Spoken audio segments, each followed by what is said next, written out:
que nos están sintonizando por medio de la tecnología, el Facebook y luego por medio de YouTube más adelante. Gracias porque está sintonizando nuestros programas y queremos decirle que estamos aquí para ayudarle. Si acaso tiene alguna pregunta o confusión en su mente concerniente a las cosas que ha escuchado o que estamos estudiando, aquí estamos para ayudarle. Y también queremos aprovechar la oportunidad de invitarle para que venga y nos visite. Estamos localizados en 4002 East Richardson Road en la ciudad de Edinburgh, Texas.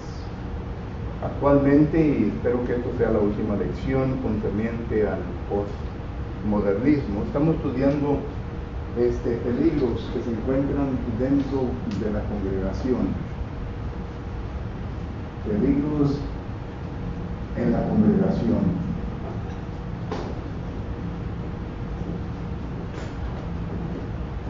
Estamos viendo el postmodernismo.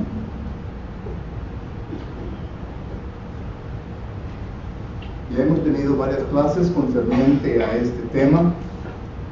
Hemos dicho que la definición de la palabra postmodernismo simplemente quiere decir que es un movimiento, según como lo pone uno de las personas envueltos en este movimiento, por allá por los 60s y agarra más fuerza en los 80s. Un movimiento de personas quienes vienen a rechazar la autoridad o más bien la verdad absoluta. Ellos pensaban y piensan algunos hoy en día que la verdad es subjetiva, es decir, que la verdad depende en lo que uno piensa y cree que es la verdad. Ellos vienen a descartar la verdad absoluta, por lo tanto vienen a rechazar completamente la palabra de Dios. Porque la palabra de Dios es lo que es la verdad. Cristo vino con el propósito de establecer la verdad en este mundo. Ya vimos este texto en Juan capítulo 1, versículo 17.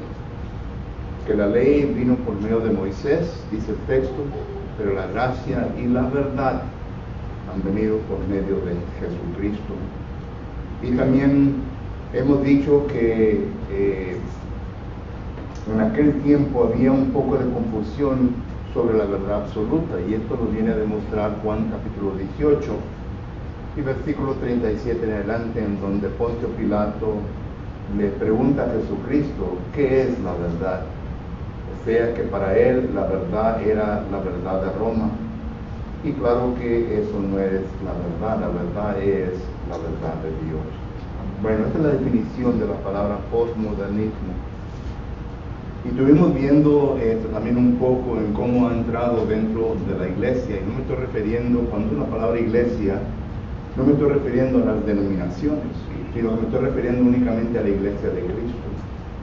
Porque recuerde que nosotros, la Biblia nos enseña, para que si tardo sepas cómo conducirte en la casa de Dios y cuál es la iglesia del Dios viviente, cuál es la columna y baluarte de la verdad. La iglesia de Cristo es la iglesia que Dios ha establecido y es la verdad, o es la que tiene la responsabilidad de pregonar la verdad absoluta, lo cual existe. Entonces me estoy refiriendo a la iglesia de Cristo. Cuando digo cómo ha entrado el postmodernismo dentro de la iglesia, me estoy refiriendo a la iglesia de Cristo. Y estuvimos viendo que el movimiento, el pensamiento de postmodernismo ha entrado por medio de la nueva hermenéutica.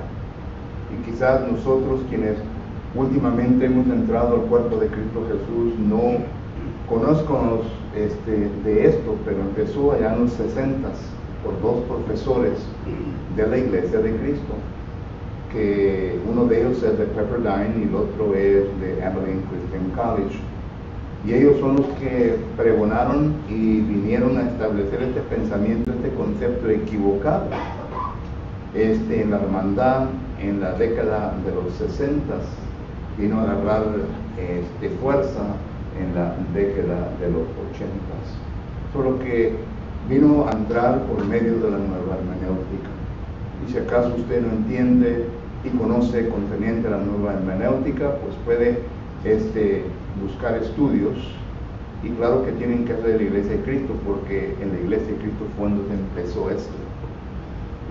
Las denominaciones ya por muchos años han practicado el postmodernismo, pero la Iglesia de Cristo, ¿verdad? Vino apenas en los 60s y 80s hasta este punto de hoy. Entró por medio de la nueva hermenéutica, porque la nueva hermenéutica, los proponentes de esta enseñanza, lo cual empezaron Thomas Aldrich y el hermano Leonard Allen, y después varios predicadores de la Iglesia de Cristo vinieron a decir de que Alejandro Campbell es el fundador de la Iglesia de Cristo, lo cual es mentira. Alejandro Campbell no estableció la iglesia en Estados Unidos. Alejandro Campbell simplemente vino a querer restaurar y querer establecer lo que era correcto aquí en Estados Unidos. Recuerden que la gente que salió de Europa, ¿verdad?, salió por causa de la persecución religiosa que hubo allá en Inglaterra. Y la persecución religiosa vino por la iglesia de Inglaterra. Ellos salieron y llegaron aquí al nuevo mundo que les dijeron en aquel entonces. Ya entonces comienzan a establecer sus propias religiones aquí en las 13 colonias que se establecieron al principio. Estamos hablando ya de los 1700, ¿verdad? Alejandro Campbell ya se vino a desarrollar en el 1800, él y su hermano Tomás. Y miramos nosotros entonces de que ellos vinieron a querer establecer lo que era correcto. Y todo esto, ¿verdad?, empieza por el estado de Virginia, de Kentucky, por todos los lugares. Si acaso usted tiene la dicha de ir para estos lugares, hay un museo, ¿verdad?, en el estado de Kentucky de Alexander Campbell, y gente de él todavía vive en esas partes de Estados Unidos.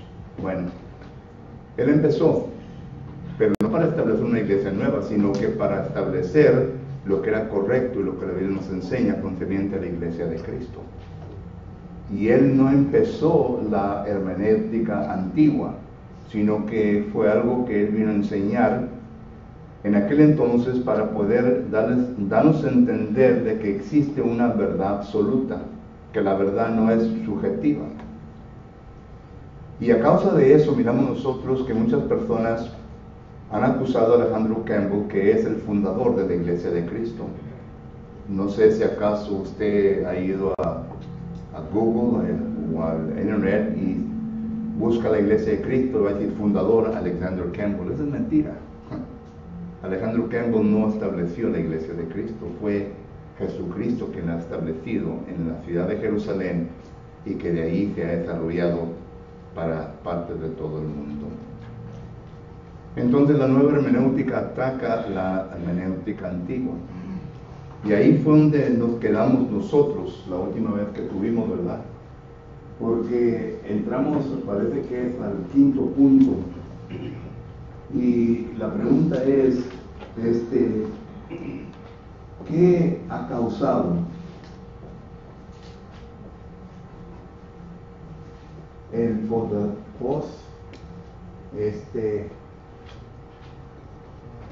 le faltó letra de la postmodernismo? Ok, aquí le faltó. Ok. ¿Qué ha causado el postmodernismo en la iglesia? Te vuelvo a repetir, la iglesia de Cristo. Número 1, estuvimos hablando que ha producido un tardo para oír. Y esto lo encontramos en Hebreos capítulo 5, versículo 11. Recuerde que la hermenéutica antigua, hermanos, consiste en una investigación en el razonamiento inductivo. ¿Ok? Pone aquí, razonamiento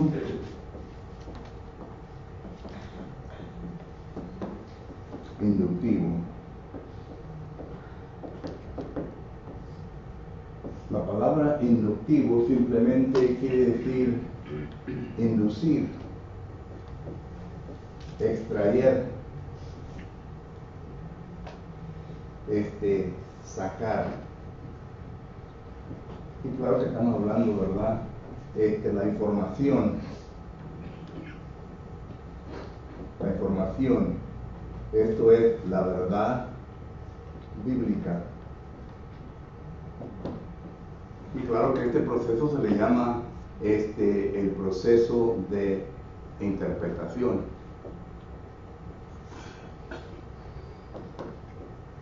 ¿Ok? Pero queremos llegar a la verdad bíblica. Ese es el razonamiento inductivo. Y cuando las personas dicen que la Biblia no enseña constantemente a un razonamiento inductivo, claro que nos están mintiendo, ¿verdad? Porque claramente miramos nosotros que primeramente tenemos Hechos capítulo 17, versículo 11, y ahí habla y nos da a entender los pasos de un razonamiento inductivo. Nota lo que dice Hechos capítulo 17, versículo 11, pasaje que ya hemos visto varias veces, sin embargo, quiero volver a visitarlo. Hechos capítulo 17, versículo 11, dice la palabra de Dios lo siguiente: y estos eran más nobles que los que estaban en Tesalónica, pues recibieron la palabra con toda solicitud, escudriñando cada día las Escrituras. Noten que el procedimiento, ¿verdad?, es ser atentos a lo que Dios nos está comunicando. ¿Oyeron? Ser atentos a lo que Dios nos está comunicando. Segundo, miramos que dice que recibieron la palabra con toda solicitud. Es decir, ¿le está molestando este ruido, hermano? Porque a mí ya me está molestando. Es decir que en el proceso tiene que haber un razonamiento inductivo, se tiene que inducir, se tiene que extraer, se tiene que sacar la información que está en el texto. Y claro que todo esto, ¿verdad?, uno lo hace con la autoridad, con el fundamento de la verdad objetiva, no subjetiva, objetiva, para llegar a la conclusión de qué es lo que la Biblia enseña. Y claro que envuelve también el proceso sobre un pensamiento crítico, de hacer preguntas. En un pensamiento crítico hay por lo menos 6 preguntas importantes que uno debe de hacer, y eso ya lo hemos estudiado anteriormente, pero mi punto es de enseñar que la Biblia sí enseña un razonamiento inductivo. Y también miramos nosotros que en la primera a los Tesalonicenses, capítulo 5, versículo 21, miramos nosotros que el apóstol Pablo también nos da a entender que es necesario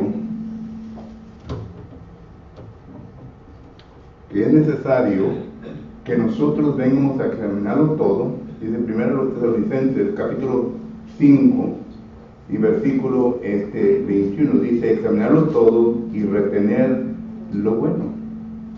Es decir, que tenemos que tener la capacidad de razonar bien el texto para que lleguemos a ese punto. Estamos hablando la diferencia entre la hermenéutica antigua y la hermenéutica nueva. Y cuando quitan este proceso de nosotros los cristianos, que necesitamos que llevar a cabo nuestra propia vida cristiana, nos hacen tardos para oír. Porque la palabra tardos, como ya hemos dicho, ¿verdad?, es la palabra griega que significa, ¿verdad?, una mente retardada, una mente perezosa, una mente que no se usa con la finalidad o con el propósito por el cual Dios se la dio al ser humano. Y esto es de pensar, de deducir, es decir, inducir, de extraer, de sacar la información. Muchos de nosotros no usamos nuestra mente en esa manera. Tenemos la radio que nos dicta, ¿verdad?, cómo debemos de pensar. Tenemos el periódico que nos enseña cómo debemos de pensar. Tenemos a nuestros padres, tenemos a nuestros amigos, todos, ¿verdad?, que nos están formulando, nos están moldando nuestra mente para que lleguemos a un pensamiento que realmente no debemos de tener. Mire, por ejemplo, en el caso de Hebreos capítulo 5, ¿a quién le está escribiendo el apóstol Pablo? Le está escribiendo a los judaizantes, a judíos que miramos nosotros que fueron creyentes y se bautizaron y fueron miembros del cuerpo de Cristo Jesús.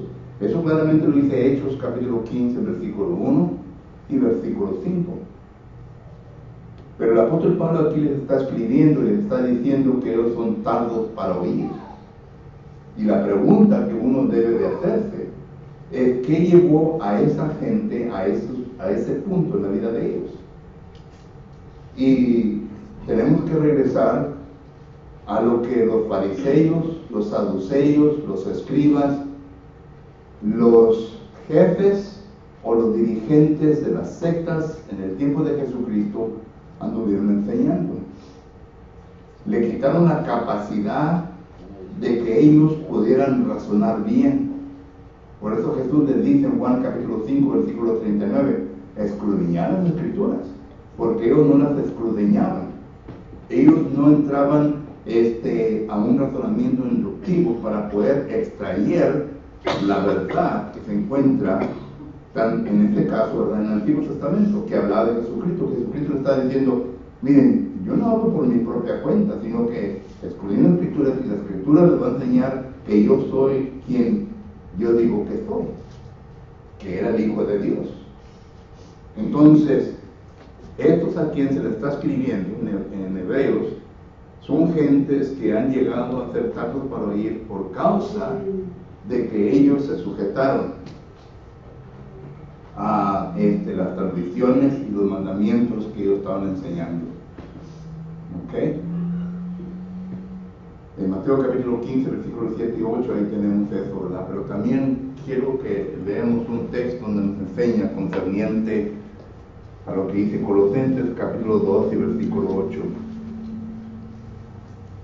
Ya me lo muevo esta cosa para allá porque parece que cada vez que me acerco aquí ya se hace ruido. Colosenses capítulo 2 y versículo 8 dice la palabra de Dios lo siguiente. Colosenses capítulo 2 y versículo 8 dice: mirad que nadie nos engañe por medio de las filosofías y huecas sutilezas según las tradiciones de los hombres, conforme a los rudimientos del mundo y no según Cristo. Y esto era lo que los judíos estaban haciendo en aquel entonces. Solo que, ¿qué ha causado el postmodernismo en la iglesia? Que seamos un poquito, que seamos tardos para oír. Hágase la pregunta a usted en esta ocasión, hermanos, hermanas. ¿Quién de usted realmente se pone a estudiar la Escritura como se debe de estudiar?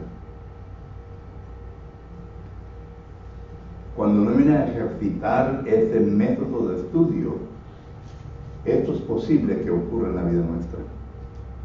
Porque no estamos ejercitando. A muchos de nosotros no nos gusta leer. No nos gusta leer. Leemos y luego nos da sueño. Porque es falta de ejercicio mental, de ser atentos a lo que estamos leyendo. Es más fácil que alguien me lo explique, es más fácil que alguien me lo enseñe, pero hasta eso, cuando alguien nos está enseñando y nos está explicando, ni aún queremos tomar el paso de probar si acaso lo que él me está enseñando, lo que él está diciendo es correcto conforme a la verdad objetiva.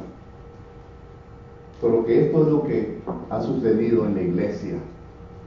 Y por eso es verdad de que en ocasiones la iglesia está como está, por causa de que no usa, algunos, no todos, no usamos la mente como Dios nos ha dado para que venga a funcionar en nuestro ser. Eso es lo que ha causado. ¿Ok? Un punto. Segundo, ¿qué más ha causado dentro del cuerpo de Cristo Jesús? Para mí, hermanos, es la unidad en diversidad.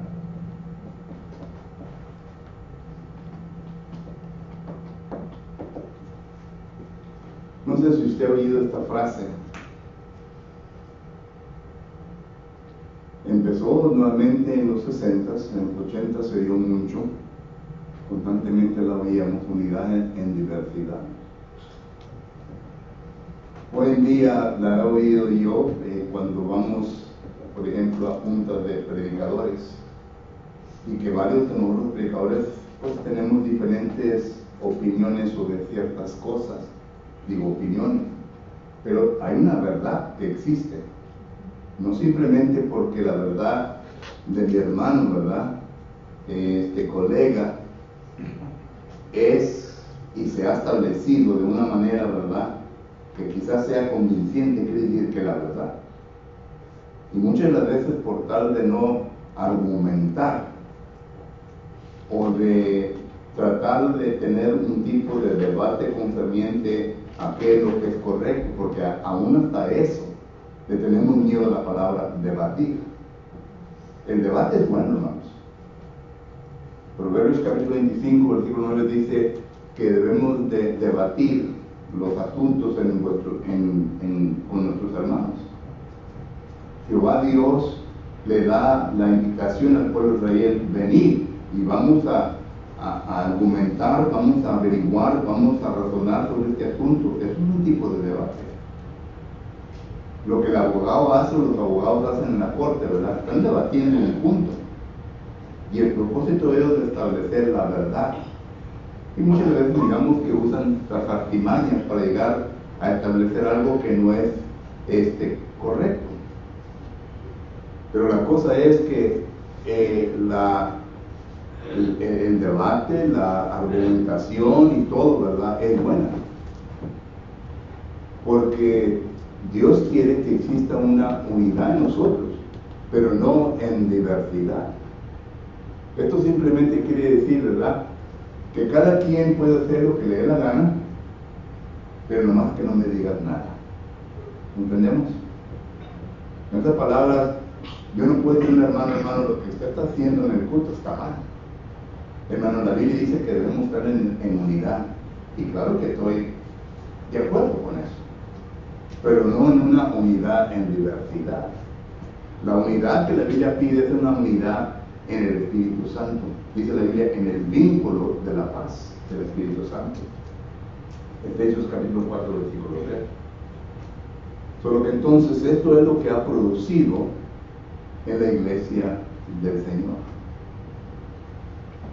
¿verdad? Y de aquí salen varias cosas. Por ejemplo, cuando un hermano predicador o otro hermano que es miembro de una congregación le trae a la cara a un hermano miembro de otra congregación, no sé si ustedes han oído el argumento, bueno, cada congregación es autónoma.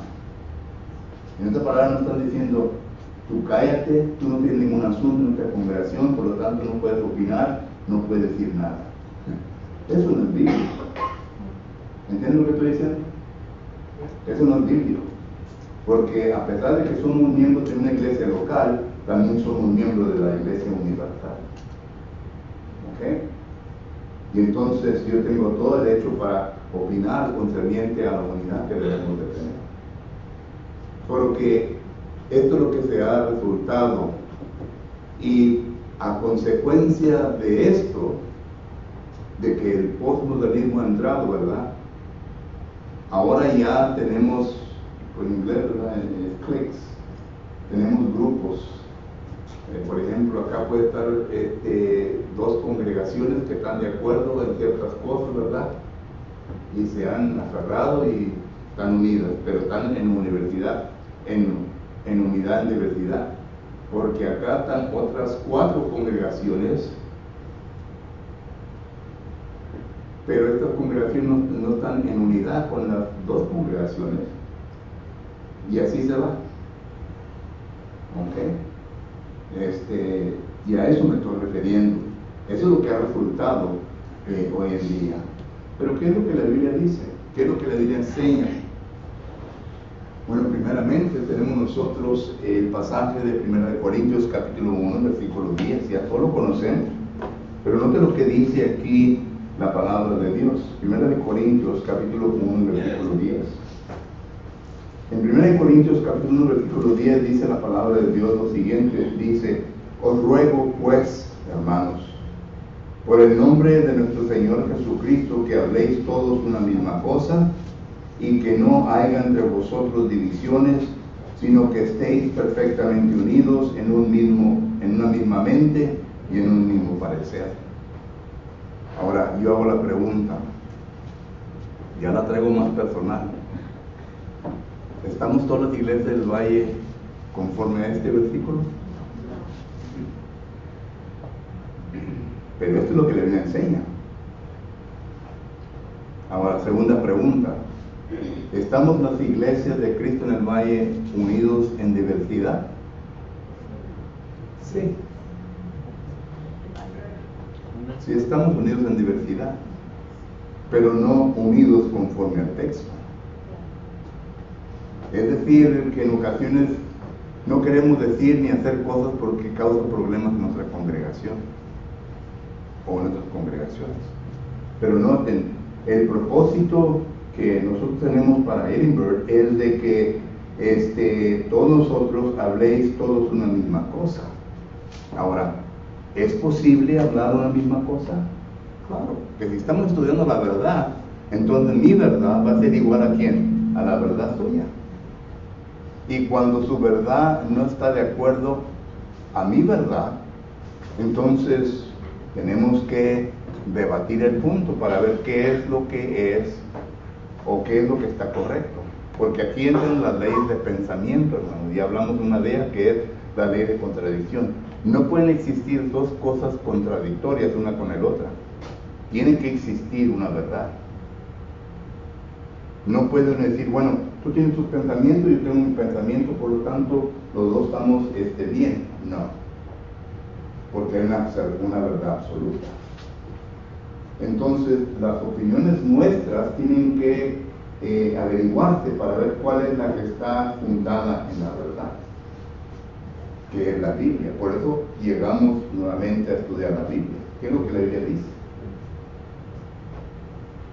A lo menos yo no miro a Jesucristo, ¿verdad?, en su tiempo diciéndoles a los fariseos. Cuando hablamos de Jesucristo y cuando estudiamos de Jesucristo, vamos a Mateo capítulo 23.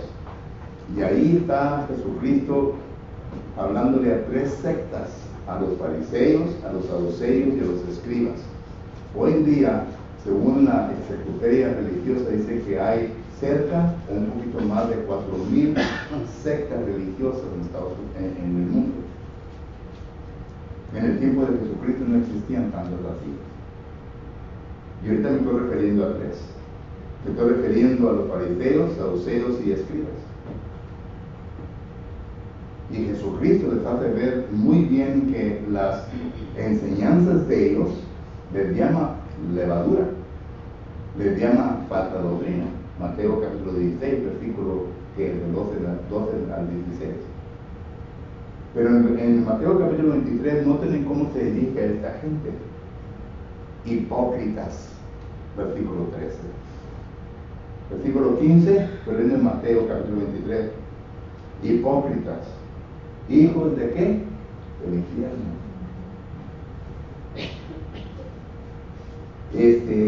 Paredes blanqueadas, versículo 27. Generaciones de víboras, versículo 33, me parece. Solo que Jesucristo no está buscando la unidad en diversidad, sino que Él está buscando la verdad en la palabra de Dios. Y la verdad en la palabra de Dios, vuelvo a repetir, se describe en 1 Corintios capítulo 1, versículo 10. Que pensemos la misma cosa, dice el versículo 10. Os ruego, hermanos, por el nombre de nuestro Señor Jesucristo, que habléis todos una misma cosa.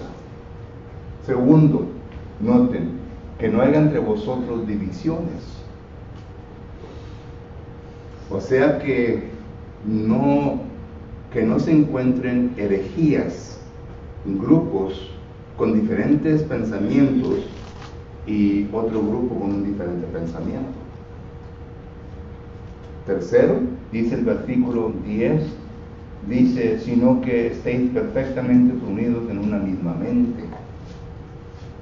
¿Y qué es lo que edifica la mente nuestra? Es la palabra de Dios.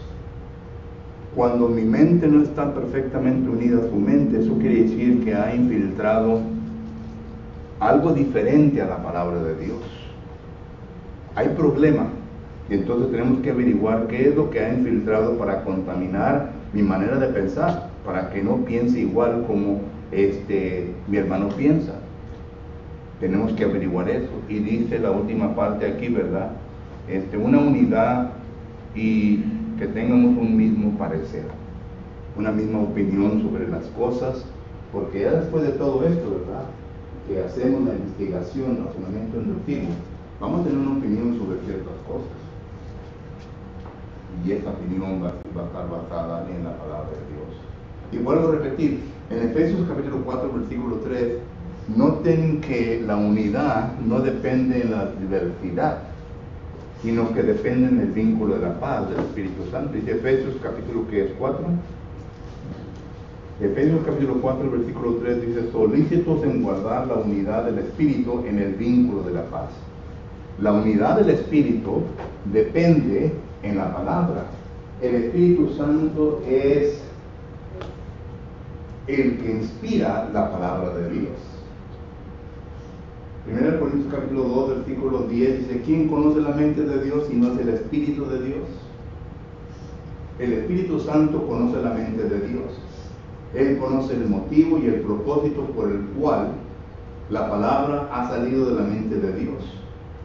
Y la inspiración o el proceso de inspiración es para adornar la palabra con ese mismo sentido. Segundo de los Tesalonicenses capítulo 2, versículo 16, dice que toda la escritura es inspirada por Dios, por el Espíritu Santo, para que no venga a haber ninguna contradicción, sino que todo sella correctamente como ha salido de la mente de Dios. Se ha preservado esto gracias al Espíritu Santo, quien es el que ha inspirado la palabra de Dios. Y claro que se usaron hombres para poder escribir este Nuevo Testamento. Y el Nuevo Testamento fue escrito perfectamente. Eso lo dice 1 Corintios capítulo 13, versículos 8 y 10. Cuando llegue lo perfecto es la palabra de Dios. Y esta perfección que nos ha llegado, no hay en ella ninguna contradicción. Hombres han querido tratar de enseñarnos que hay contradicciones, pero en la palabra de Dios no hay contradicciones. Uno simplemente tiene que detenerse y estudiar bien los textos y las cosas que estamos viendo, porque como dice Pedro, en 2 Pedro 3:16, hay algunas cosas un poco difíciles de entender. No están fáciles, están un poquito difíciles y se lleva un poco más de tiempo para poder llegar a una conclusión conforme a la verdad. Por lo que entonces, la segunda cosa es unidad en diversidad. La tercera cosa, antes que se me acabe el tiempo, es desafíos o desafiar a la autoridad.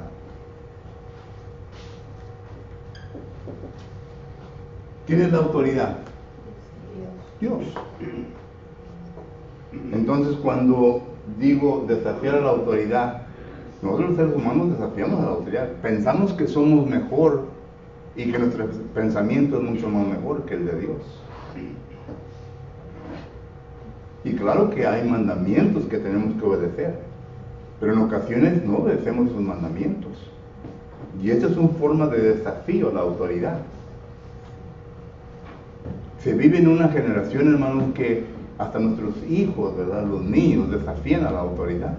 Y esto está profetizado en 2 Timoteo capítulo 3. Dice que en los postreros tiempos vendrán, ¿qué? Hijos, ¿qué? Desobedientes. ¿Desobedientes a qué? A la autoridad que Dios ha establecido para el hogar. Y la autoridad que Dios ha establecido para el hogar 1 Corintios capítulo 11, versículo 3, es el padre y la madre. Ellos tienen toda la autoridad para enseñar, para disciplinar. Ellos tienen toda la autoridad de parte de Dios. Y algunos hijos desafían esa autoridad. Bueno, nosotros como miembros del cuerpo de Cristo Jesús, en ocasiones desafiamos nuestra cabeza, que es Cristo Jesús. Y no nos sometemos a las cosas que Él nos manda que nosotros debemos de hacer. En nosotros no está en negociar ni preguntar por qué. Eso no nos corresponde a nosotros, sino que nosotros simplemente tenemos que decir: heme aquí, maestro. Heme aquí. Voy a hacer tu voluntad. Y tenga por cierto de que Dios no nos va a enseñar, no nos va a poner en situaciones, ¿verdad?, que vengamos a salirnos fuera de la voluntad de Él, sino que todo lo que Él nos dice está de acuerdo al propósito de Él para que vengamos a llegar a una perfección. Pero esta es la tercera cosa que ha surgido en la iglesia de Cristo, ¿verdad?, el desafiar la autoridad. ¿Quién le dio la autoridad a la iglesia de Cristo en San Antonio para quitarle el nombre Iglesia de Cristo, para quitarle el nombre Cristo? ¿Quién le dio la autoridad? Pero los ancianos y el predicador le quitaron el nombre Cristo y ahora es la iglesia de Ogios. ¿Quién le dio esa autoridad? ¿Que no es una forma de desafiar a Dios? ¿Quién le dio la autoridad a la iglesia de Richmond Hills en Fort Worth, Texas, de añadir instrumentos musicales en el culto? ¿Quién le dio la autoridad? No está en la Biblia. Sin embargo, ellos ya tienen su conjunto ahí en el altar que nombran ellos, ¿verdad? ¿Quién le dio al hermano Josué Díaz Jr. de Austin, Texas, de cambiar el nombre de la iglesia y ahora se llama Point Break, y también de usar instrumentos musicales? Si ustedes no conocen a Josué Díaz, ¿verdad?, es el hermano de Josué Díaz Sr. de Stockdale, Texas. ¿Quién le dio esa autoridad? ¿Que no esa es una forma de desafiar la autoridad que está en la Escritura? Claro que sí. Y esto lo vemos. Desafiar. Y estoy hablando de ejemplos, ¿verdad?, con los que yo he tenido encuentro y que puedo hablar abiertamente porque he hablado con ellos. Hermano, ¿pueden ser innovaciones? ¿Mande? ¿Puede ser innovaciones? Sí. Hay un libro muy bueno que el hermano Dave Miller ha escrito, ¿verdad? Se llama Navegando el Estrecho, algo así. Navigating the Strait. Y si acaso usted lo tiene, lo puede recibir gratis, hermano, una copia digital, pero es un libro de como de 400 páginas. Solamente busque la publisher webpage y ahí está ese libro, lo puede bajar gratis. Y ahí habla de todo esto, de todas las innovaciones, de todo lo que ha resultado concerniente al postmodernismo. Bueno, el tiempo se me terminó. Pregunta o comentario. Del tema que usted está tocando, me ha tocado toda esta media hora. ¿Mande? Del tema que usted tocó ahorita toda la media hora, está hablando de gente que tiene autoridad, como los ancianos, que saben y conocen perfectamente la Biblia y cometen los errores, ¿verdad?, de tener diversidad y comunión con iglesias que tienen estas diversidades. Y ahí mismo en el capítulo 3 de Efesios, en 4:13 dice: hasta que todos lleguemos a la unidad de la fe y del conocimiento del Hijo de Dios, a un varón perfecto, a la medida de la estatura de la plenitud de Cristo, que debemos de estar en la misma unidad todos juntos. O sea, ahí lo especifica. Y todos juntos poniendo los ojos en Jesús, en la palabra de Dios, y los que queremos saber la autoridad de Cristo nos manda, por eso vamos a escudriñar las escrituras para saber por qué. Y si aún los ancianos cometen esos errores, vamos a decir, de entrar en estas diversidades, darle el nombre de Iglesia de Cristo,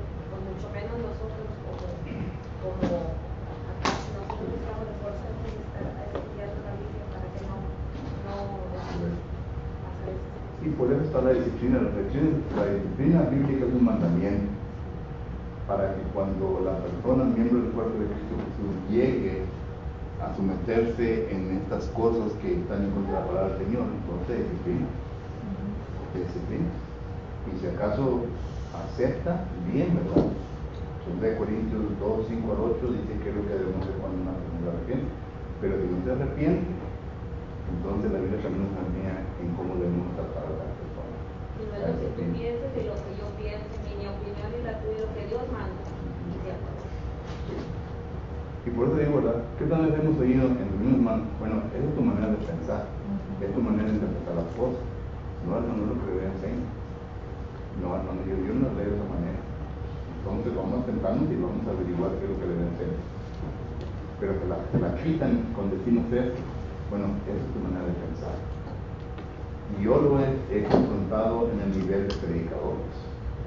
Y también en el nivel de los miembros, ¿verdad? Con los miembros los puedo enseñar, pero a un predicador, muchas veces el orgullo está por medio, ¿verdad? Y por lo tanto, no acepta muy bien que una persona, ¿verdad?, venga a enseñar. Ahí estamos en un dilema. Primera de Pedro 4:1, que uno hable conforme a la palabra de Dios. Ahí dice que hay aquel, ¿verdad?, que le quite o le ponga a la escritura. Quiero quitarle el nombre de Cristo y poner el nombre de ahorita de Pablo. Pablo pone un nombre, no sé cómo dice, que le pusieron, ¿verdad? La iglesia de Oquios. Y hay otras iglesias que le han cambiado el nombre y le han puesto la iglesia de la comunidad. Pero eso tiene una mala connotación porque las iglesias de comunidad son homosexuales. La iglesia es de Cristo porque no conquistarle. Y últimamente ha salido, yo recibo el Christian Chronicle, un periódico de la iglesia de Cristo, en donde varias congregaciones ya han aceptado el homosexualismo. ¿Quién les dio esa autoridad? ¿Quién les dio esa autoridad? Al contrario. Dios claramente dice cómo se debe tratar a una persona así o una mujer así. Pero ¿quién les dio la autoridad? O sea que desafían a la autoridad de Dios. Y lo malo es, como dice la hermana, viene de arriba para abajo de los ancianos. Y pues ellos también van a tener, y un anciano se puede disciplinar, dice 1 Timoteo 5, que es 18, con 2 o 3 testigos se disciplina a un anciano. Y si le enseña que está mal, pues se tiene que arrepentir. Si no, se debe reprender públicamente ante la congregación. Es lo que el texto enseña. Sí, hermano, ahí donde dijo también ahorita, usted mencionó de Efesios, ¿verdad? Efesios 4, bueno, para la unidad, ¿verdad? La unidad en qué, en la verdad, ¿verdad? Y aquí, 4:1 al 6, hermano, aquí está la clave del problema de que hay ciertos predicadores, y ahorita lo acaba de decir usted, fíjese como lo que dice Pablo en el versículo 1 de 4, Efesios 4:1, dice: yo pues preso en el Señor os ruego que andéis como es digno de la vocación que fuisteis llamados, con toda humildad y mansedumbre, soportados con paciencia los unos a los otros con amor. Los unos a los otros en amor. Ese es el problema, que muchas veces no hay amor, por eso no hay unidad, porque no hay amor. Dice: solícitos a guardar la unidad del Espíritu en el vínculo de la paz. Un cuerpo, un espíritu, como fuisteis también llamados en una misma esperanza de vuestra vocación. Un Señor, una fe, un bautismo, un Dios, Padre de todos, el cual es sobre todos y por todos y en todos. O sea que el problema está, como estaba diciendo usted ahorita, muchas veces está en el predicador, en las personas que supuestamente saben, pero no hay humildad, no hay amor. El amor para mí es todo, es lo máximo, el amor. Cuando no hay amor, no tienes humildad, eres muy creído, entonces no quieres escuchar a las demás personas que estás mal, simplemente estás mal, estás haciendo algo. ¿Cómo le puedes quitar a la iglesia de Cristo el nombre? Pues lo dice todo. Si dice iglesia de Cristo, ya casi estás seguro que van a predicar la verdad.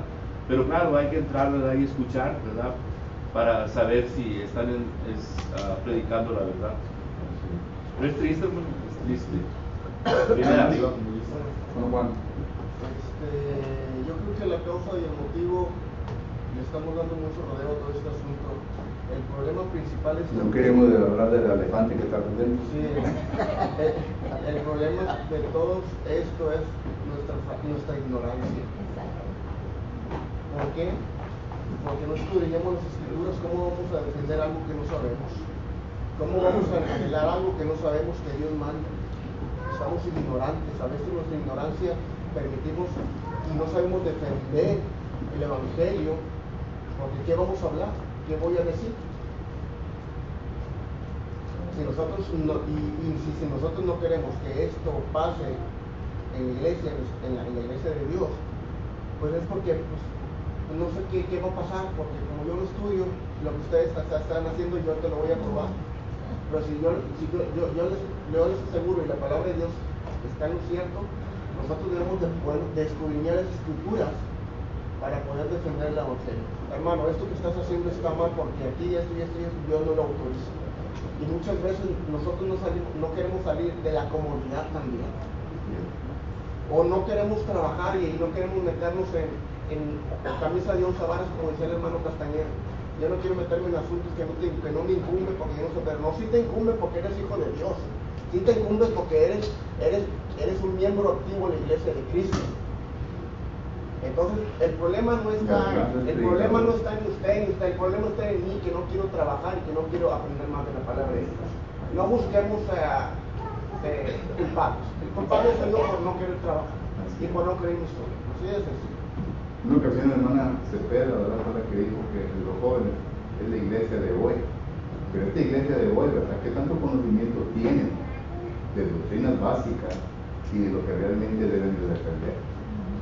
Porque hoy en día, hermanos, sí hay bastante actividades para los jóvenes, pero las actividades para los jóvenes en ocasiones es puro para entretener, entertainment.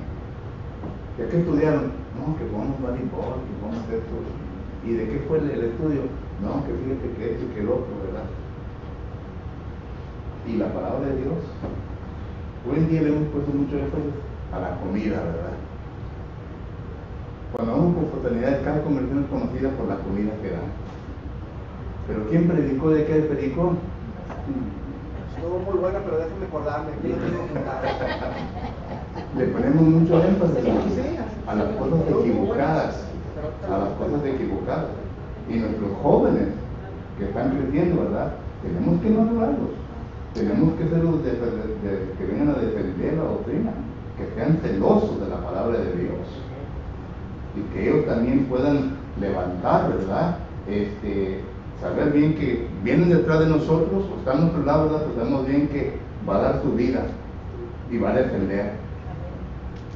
Que no va a ser un Juan Marcos, ¿verdad?, que mirando la presión, vamos, solo que todo esto que el hermano Juan acaba de decir, ¿verdad?, regresa a eso.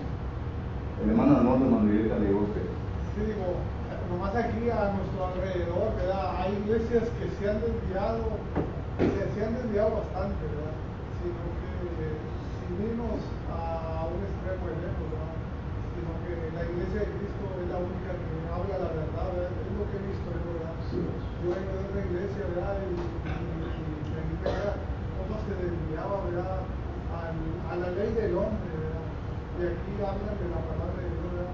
Amén. Sino que Salmo 19:7 dice: la ley de Jehová es perfecta, ¿verdad?, sino que no es la iglesia de Cristo, que haga todo correcto, toda la verdad, la iglesia de Cristo. Así es que es muy importante, hermano, ¿verdad?, escudriñar la escritura, porque primero Pedro 3:15, ¿verdad?, que buscar a Dios en nuestro corazón y estar siempre preparados para presentar defensa con mansedumbre y reverencia, ¿verdad?, de todo aquel que pregunte en razón de la esperanza que hay en nosotros. Pero ahí en 2 Corintios 10:5, ¿verdad?, y derribando todo argumento y todo el nivel que se levanta en contra del conocimiento de nuestro Señor, de nuestro Dios, ¿verdad?, y llevando cautivo todo pensamiento a la obediencia a Cristo. ¿Cómo vamos a poder comprender, ¿verdad?, si no estamos preparados? Y ahí está como dice Cantillo, ahí está el Watsonar. ¿Cómo llegamos a ese punto? Porque la pregunta es, ¿estamos preparados? Cuando estamos preparados para hacer ese punto, destruir argumentos. Hay personas desde las denominaciones que vienen, hermano, y nos dejan en vergüenza. quedamos porque no podemos responderle bien y por causa de falta de entendimiento, de estudio. Las fuerzas que los ancianos tienen es la fuerza que la iglesia le da. La iglesia también tiene que estar preparada para ver que no van a desviarse también ellos. Se cuidan uno al otro, los ancianos a la iglesia y la iglesia a los ancianos. Bueno, está bueno. Y a veces, hermano, a veces por no tenemos la responsabilidad en la iglesia le dejamos todo a los ancianos o al predicador, ¿verdad? Para que no se nos olvide que nosotros somos hijos de Dios y que también tenemos el poder de Dios, permíteme. ¿Y cuál es el poder que Dios me ha dado? ¿Es eso? No, es el poder. ¿Cuál es el poder que Dios nos ha dado? Es esto, el poder de la palabra de Dios. Yo tengo el poder para poder cambiar también las cosas. Entonces no le dejemos todo el trabajo a los ancianos y a los predicadores. Nosotros también tenemos el poder en nuestras manos.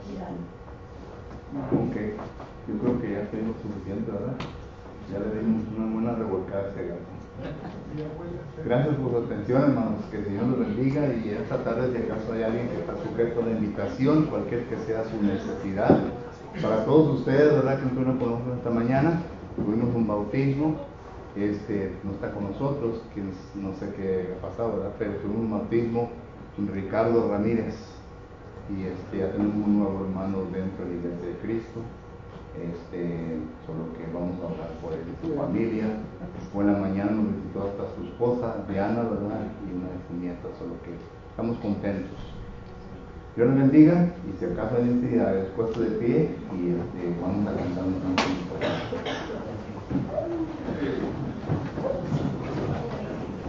Vamos a estar puestos de pie, hermanos, para entonar el canto número 33 como himno Invitación. Salvador, a ti me rindo.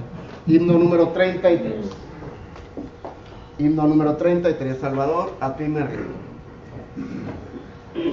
Si estamos listos, cantemos. Salvador, a ti me rindo, yo me dejo solo a ti. Mi guiador de fortaleza, todo encuentra mi alma en ti.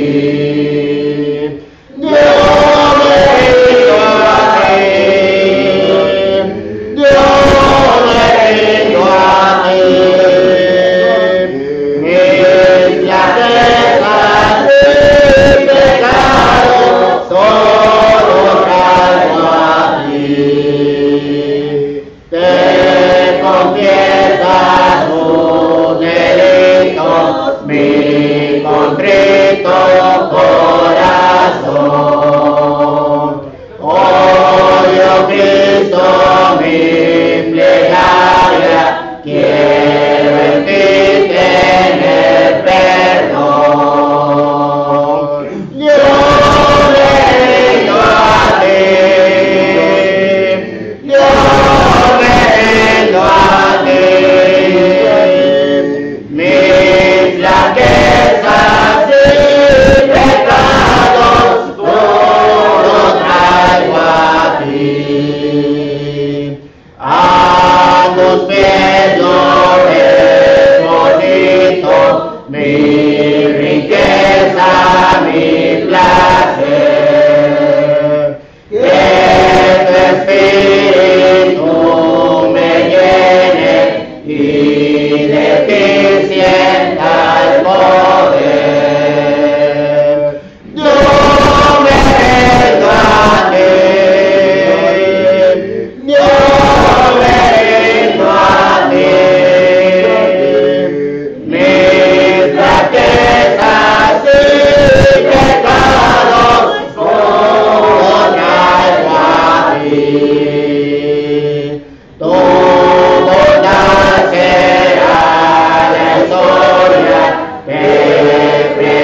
cuando pasa